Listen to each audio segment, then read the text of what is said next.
Hi, everybody. Wow, that's loud, eh? Can you hear me okay? I'm going to spend the speech like this, reading off my notes. Is that okay? Thanks for coming out on a beautiful Friday afternoon in Montreal. We're talking about how to acquire customers. Thanks for the very kind introduction.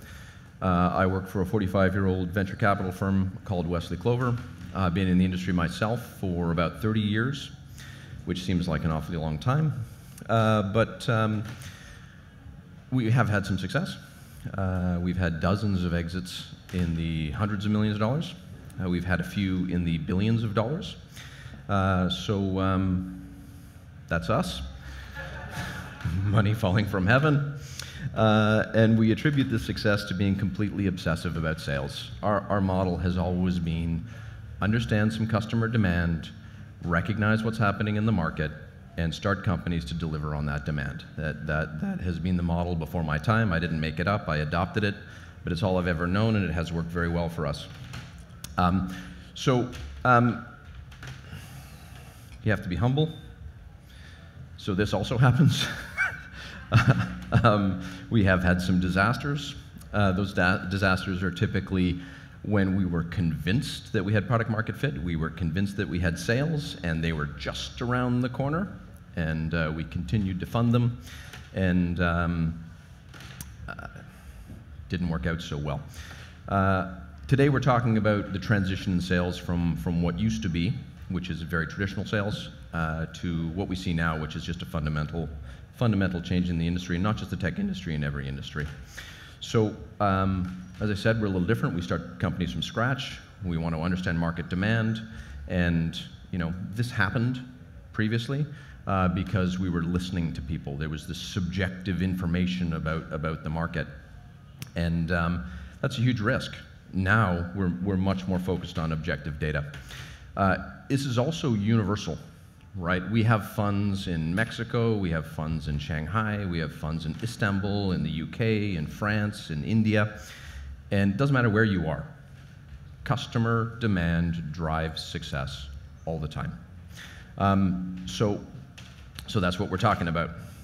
To be honest, I remember the failures far more than I remember the wins because they still hurt. And those are the very, very, very good lessons. Okay, so sales need to drive every aspect of your business, including your approach to attracting investors. Our philosophy and our track record of success is not a typical VC of we're hoping to get 1 in 10.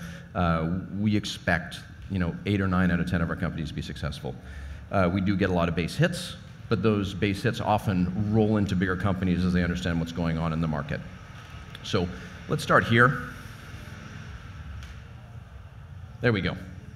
The iconic idea, right? So you've got an idea, you're extremely excited about it, you're a driven entrepreneur, you believe that this is the great opportunity, the thing that everybody needs, and this idea is worth something, and you've got to convince your investor to give you money so you can prove that your idea is correct, right? This is not true at all. This is a fantasy, okay? Investors do not invest in ideas, okay? If you can't show product market fit, this is not going to happen. This is what you get when you have a young entrepreneur and their idea is critically important, and they have to prove it, and that's the last thing an investor wants. An investor wants to see engagement rate, they want to see customer engagement, and they want to add fuel to something that they know is being successful. So you really need to prove something before you're asking an investor for money. So please don't come to me with ideas. And I said we're a little different, so we like to start companies from scratch. But this is a fallacy. This is written by successful entrepreneurs who are thinking in hindsight, who thought their ideas were brilliant, and it's hyped by the media. Right? Understand that the business today is far less convincing people and far more objective data, and how you collect that is critically important. So I argue, I maybe overstate it for effect. I argue that ideas are worthless, right? It's not the idea that matters at all. As an investor, we think really as an investment about 3 things, okay? We think about the head, the heart, and the gut.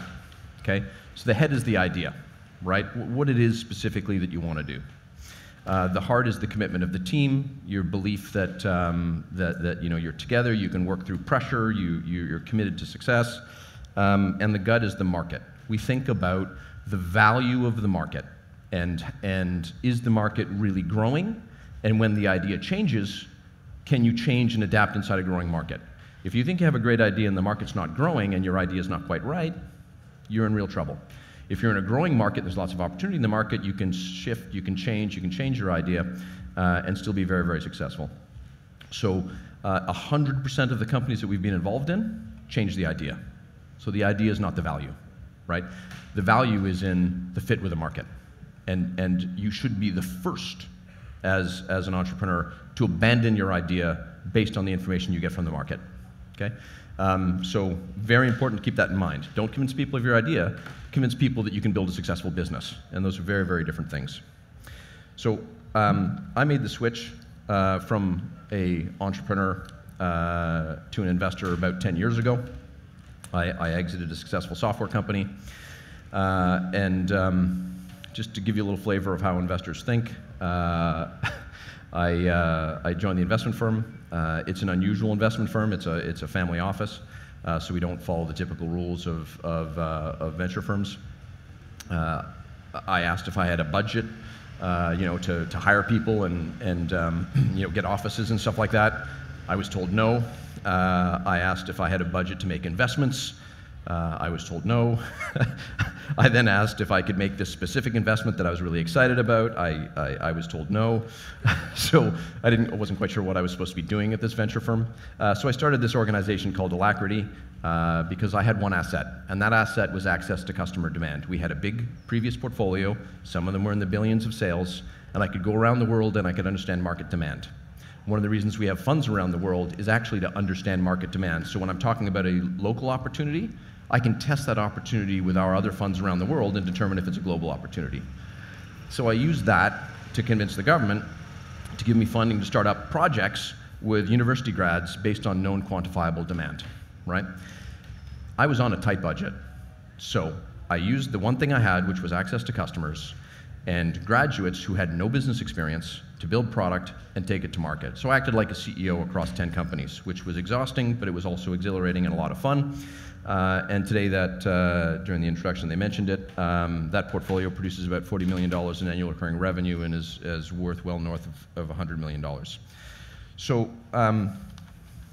because of that budget, I had to adapt from a traditional sales force, was exceptionally expensive, to modern methods of digital customer acquisition, because I didn't have the time, I didn't have the money to invest in a traditional sales force. This used to be how things were done. Salespeople were gods. They could, convince customers when you had no credibility to come on board and support a startup. They would go through these labyrinth of procurement processes. They could convince customers to buy things that you hadn't built yet.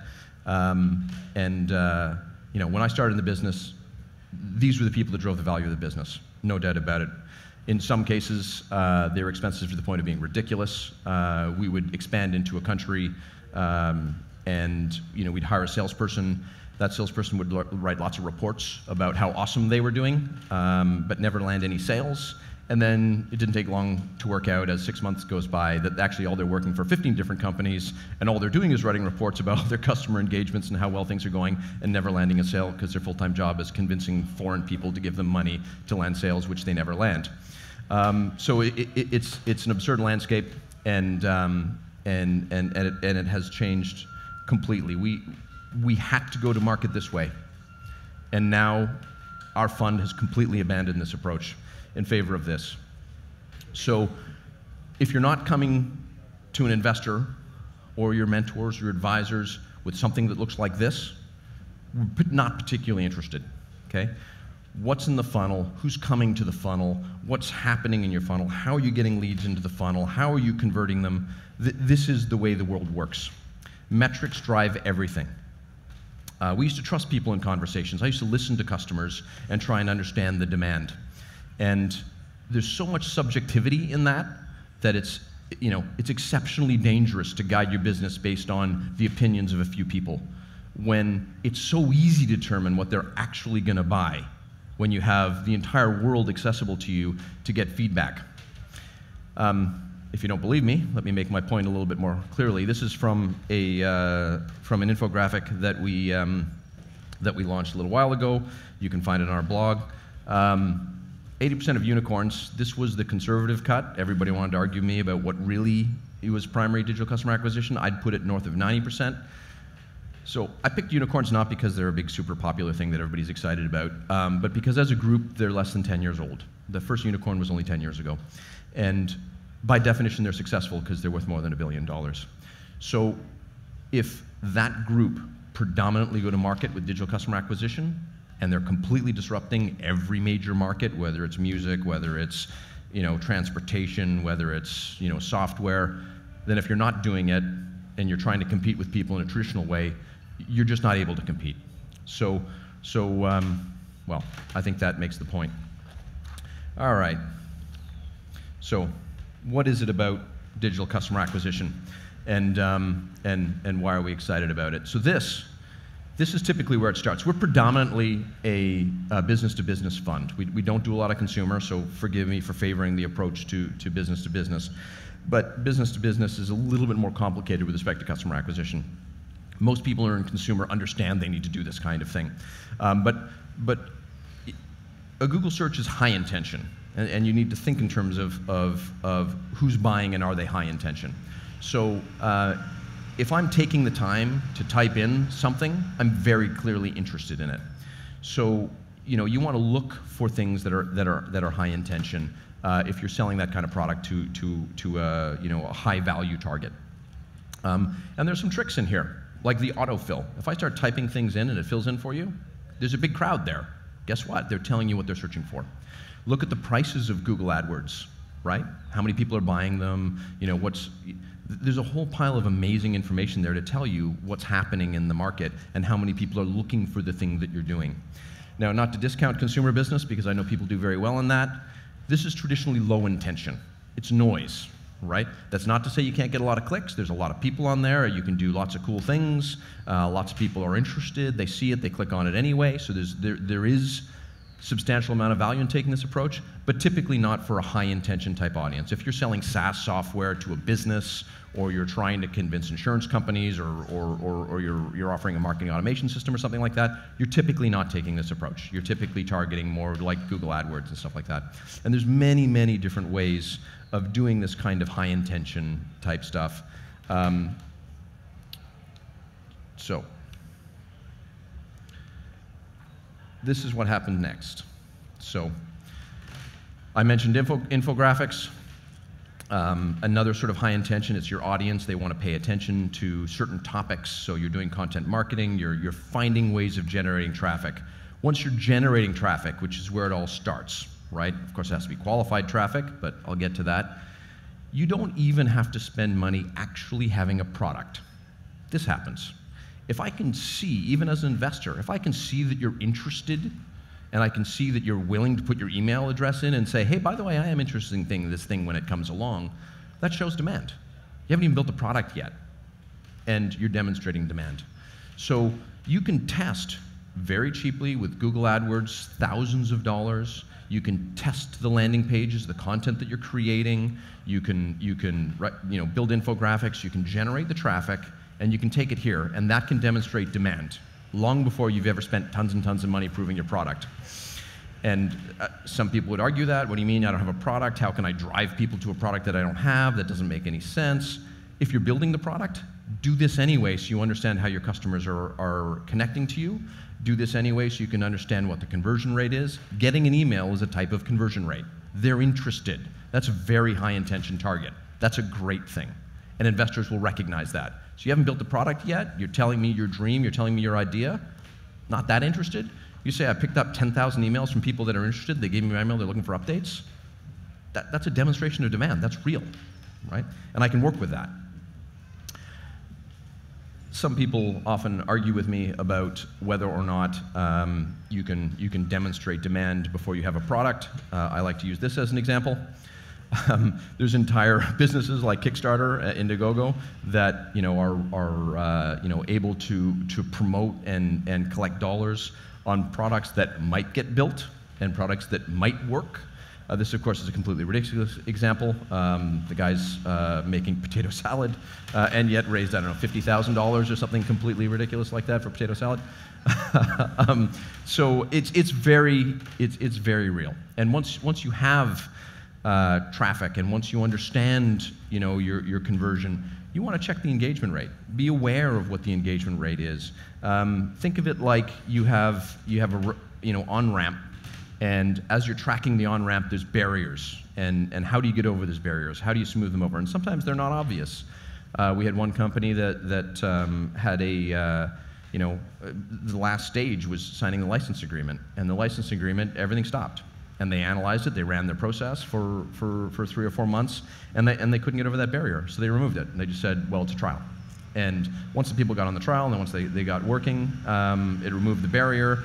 They were comfortable with it, and then the agreement came later, and it was fine. Let's talk about one of my favorite topics, which is what happens after this. So you've generated some traffic, and you need to understand and optimize that traffic. So you can get tons of traffic with cute puppies and fluffy kittens, but they're probably not qualified to buy a insurance AI optimization tool that you're selling. So you have to be aware of the quality of the traffic. You're driving people to landing pages, you're looking for conversions, and as I've said, you don't necessarily have to have the product yet, okay? But either way, you're thinking hard about that volume of customers coming to you, and you need to optimize it. So there's a classic joke about optimizing, and there's a specific strategy called A/B testing. If you're not familiar with it, you really need to be, where you're comparing the optimization of one approach versus another approach. And the classic joke is, I changed the color of the buy button, okay? So this is one of our companies. They're called Sasquatch. They do a conversion optimization software. If you look at the bottom right, there's a green button that says request a demo. And the joke is, I changed the color of the button and my sales went up. And it's in the playbook, it's what everybody says, but it's completely ridiculous. That being said, bottom right, see that? Which is remarkably like the put in the basket color button of Amazon, and actually tripled the conversion rate. It is a classic joke, and yet it's in your handbook, and you got to be aware of it, and sometimes you have to A/B test the color of the button. But in general, the importance of A/B testing is not the specific strategy of A/B testing A and B. It's the whole philosophy. It's an experimental philosophy.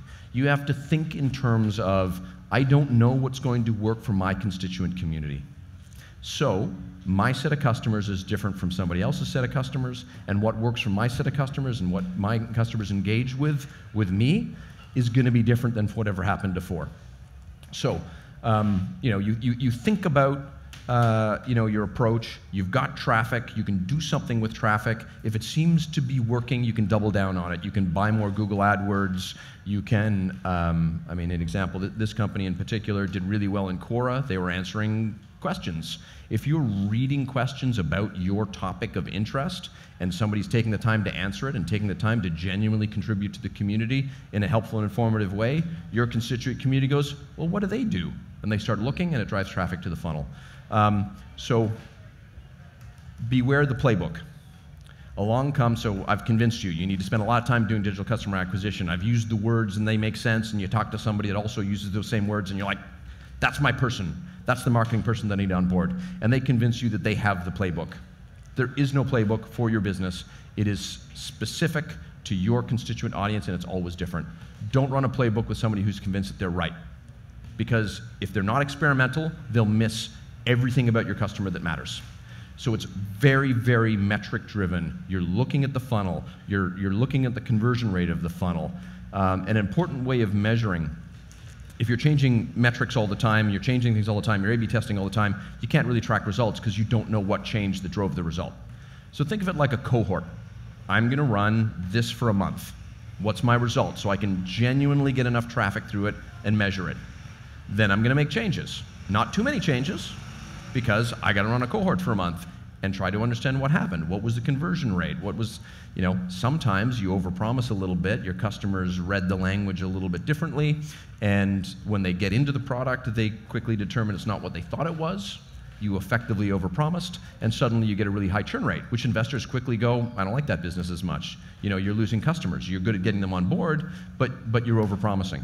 So very, very important that you think about, how to do what you're doing and experiment. It can't be, I met somebody, they're using the right words, they understand A/B testing, they understand Google AdWords, wicked, they're the person I'm going to trust. Can't do that. You can't run a playbook on any new business.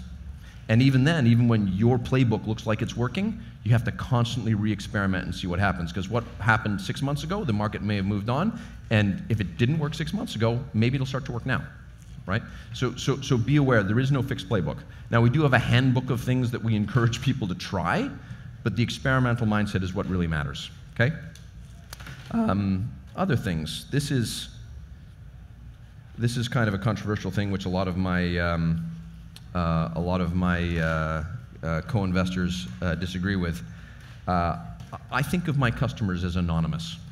Okay, I don't want to know who they are. I don't want to talk to them and have them influence my decisions on product. I want the objective data that demonstrates that they're converting. As an example, I highly doubt a customer that you speak to would say, I'm likely to buy 3 times more if the button's orange. That just, they're not going to say that. And yet, the objective data actually tells me that they're more likely to buy if the number's orange. So, it sounds illogical, but in this world, you're way better off thinking about your customer as anonymous and letting the data guide you. It's massively important. So, beware the advice of the older generation. This is a dramatic change. Okay, people in my fund, they were very, very successful. And they used a traditional sales force. And they spent a lot of money building traditional sales forces. And it's almost heresy to say you don't want to know your customer, because we were enormously successful by really understanding a community of very large buyers that we were very close to, we had privileged access to, and that informed every decision we made about product and product direction, every investment we made. And yet, now, all of the evidence points to the opposite. If you don't know your customer, all the better. They're numbers that come in and convert, and you're constantly optimizing that machine. And for me, it's so clear that I advocate across Canada to convince people to take this approach to make Canada more competitive. It's like a strategic advantage, and it's a uniquely Canadian way of selling. I want to genuinely contribute to my community. I want to genuinely add value. I want to build a good product, and I want to tell people when the product is good for them, and I want to be clear that that's not what the product does. There's no convincing, there's no overselling, it's just, if I genuinely contribute to my community, they're going to like what I do, and they're going to pay me for it. And it's less salesy and a lot more sitting back and looking at a machine and tinkering with the machine and trying things and creating revenue optimization. So beware the older generation. Such to the point, I was at a dinner in Paris, and I was around the table with a group of customers, and I was sitting with 2 of my partners. This was some time ago. I have since won this argument.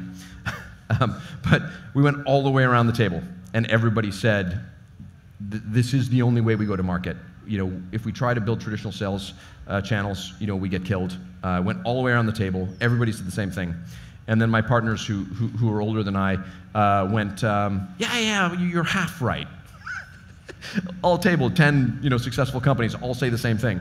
And so beware the mentors that have been successful in the past, because they're really uncomfortable in this environment. They're really uncomfortable when you take away the relationship, because so many people succeeded with the relationships, with the trust, and you're taking that away from them.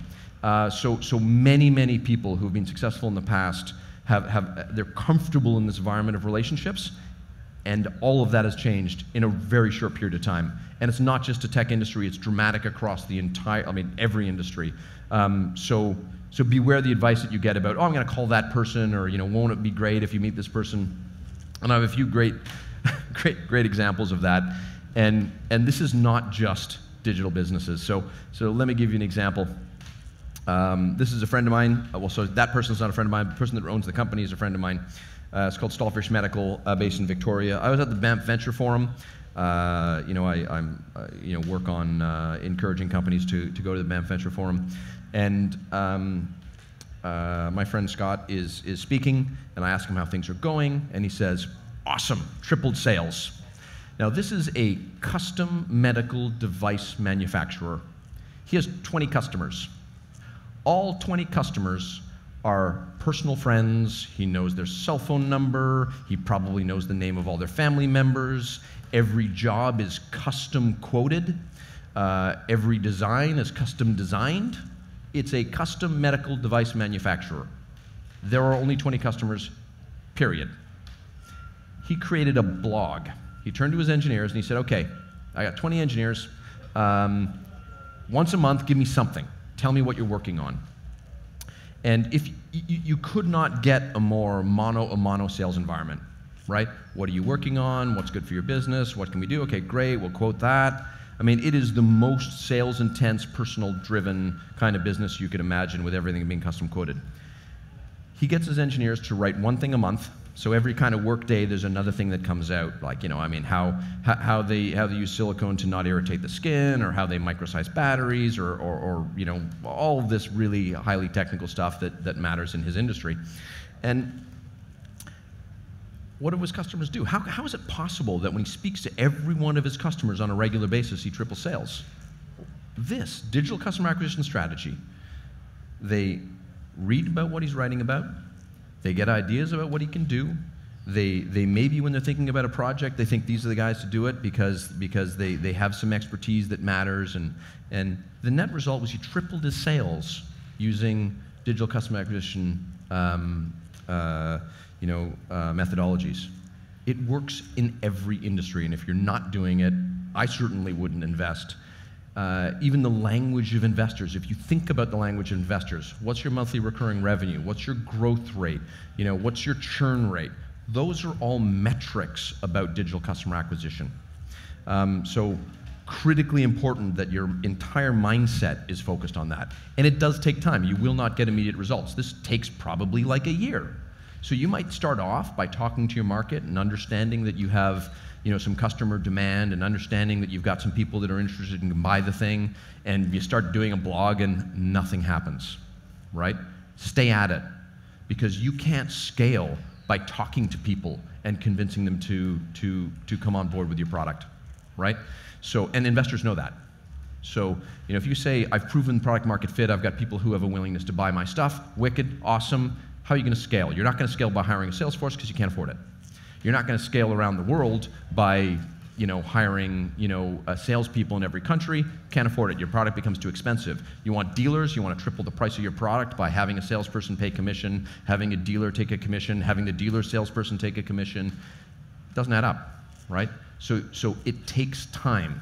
But an investor will not consider investment. It's possible I'm wrong, but I would argue that I'm right. I certainly wouldn't consider an investment that doesn't have the ability to scale by acquiring customers in a digital way. And all of the successes in the past 10 years fit that model, okay? Let me give you, I have time for another example.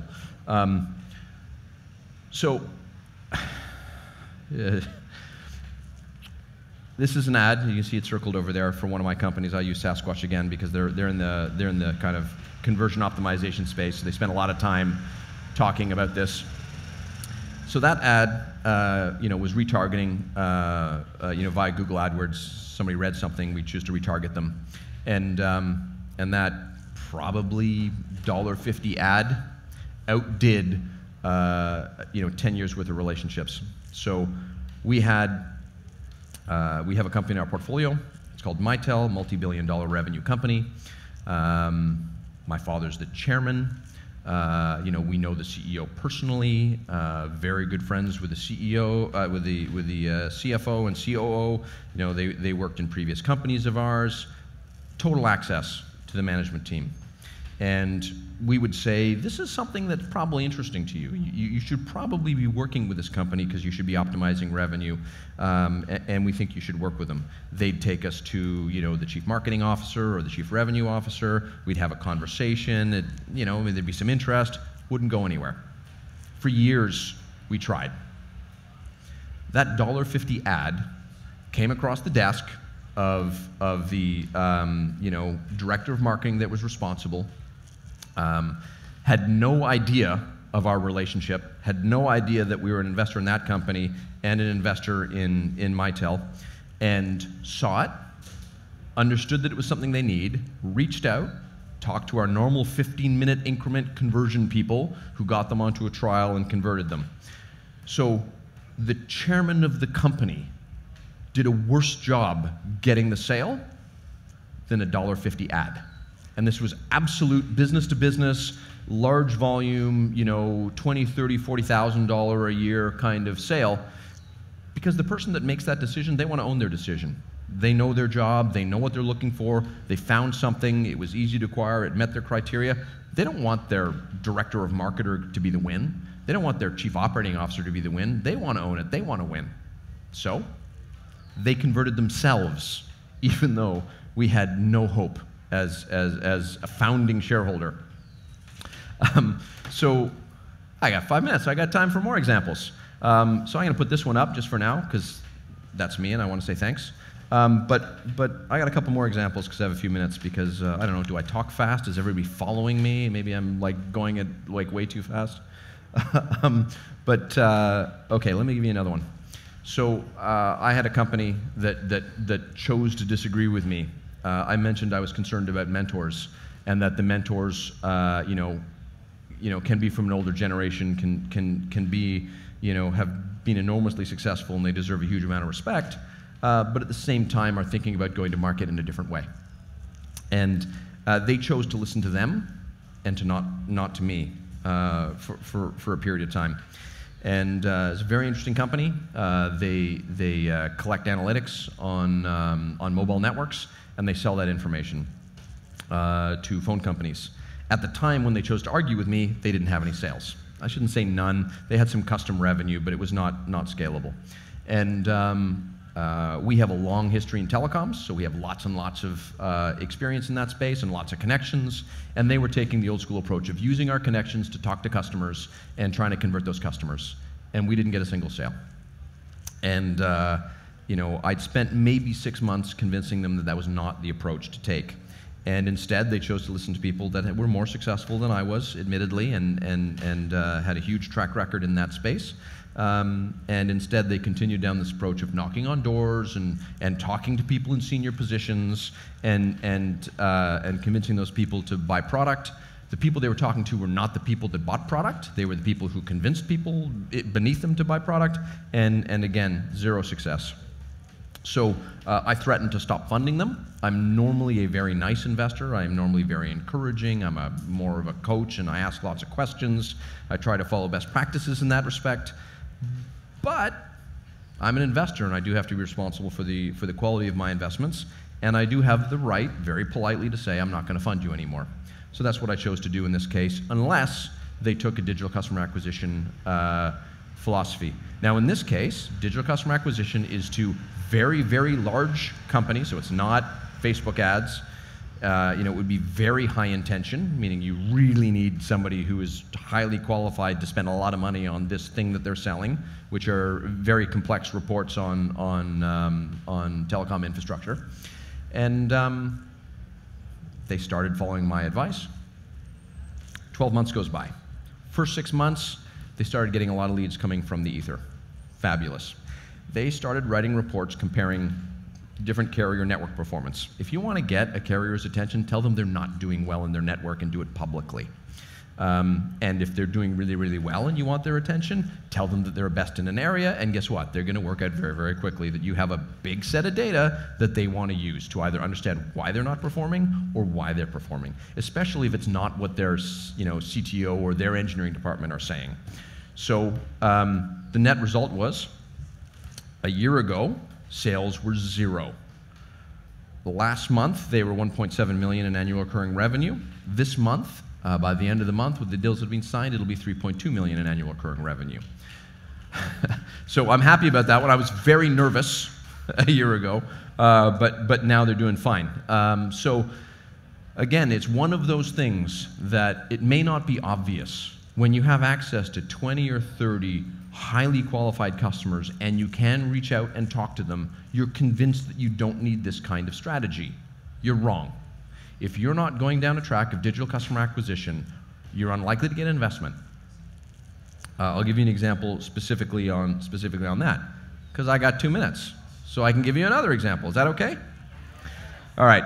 So let's say you want investment. You've taken my advice. You've shown a bit of market demand. And you're ready.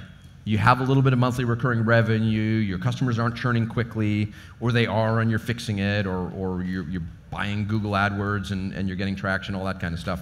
And you are ready to acquire some customers. This doesn't just work for customers. It works for votes. Cambridge Analytica can show you that. And I come from a place where there's a whole pile of that sort of skill set. In fact, most people don't realize, but all of the work that was done for Cambridge Analytica was actually done in Victoria by a company called Aggregate IQ. They were very, very quiet, and they weren't particularly good community members. But let me give you an example of attracting customers from a good company. One of our companies did a great round recently. Fundraising can be exhausting. It's expensive, and it takes a long time. They ran the process the right way. So they went out and they met with a bunch of investors. They're not raising yet, but you should probably know what we're up to. Most VCs will take that meeting. Okay? They don't want to say no. They don't want to hear a hard pitch yet. And the advice I typically give to companies is if you open up your laptop to pitch, you've already lost. You've turned the investor into a passive recipient of information that will naturally judge you. So don't do that. Take lots of meetings. Get lots of advice. Understand the market, right? What are valuations typically in our space? 5 times revenue? Wicked. I know what generally I should ask for. So go a step further. What would be the digital customer acquisition methodology for an investor? What do investors want? They want consistency, they want good reporting, and they want reliability, and they want to see your commitment. So what do?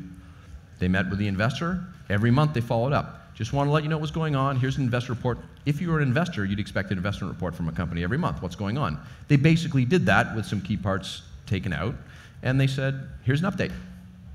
Next month, here's an update. We said we were going to do this. We did it. Another month goes by. Here's an update. We said we were going to do this. We did it. Here's our margin, here's our sales, very happy, won this customer. Do that for 5 months. 6th month, they say, oh, and by the way, we're thinking of completing a round. 5 term sheets within a week. Okay? So it doesn't just work for customers. It works for investors, it works for votes, it works almost universally, right? And that is, without a doubt for us, the dramatic change that we've seen in the industry around the world. Okay? Is that helpful? All right. Thanks, everybody.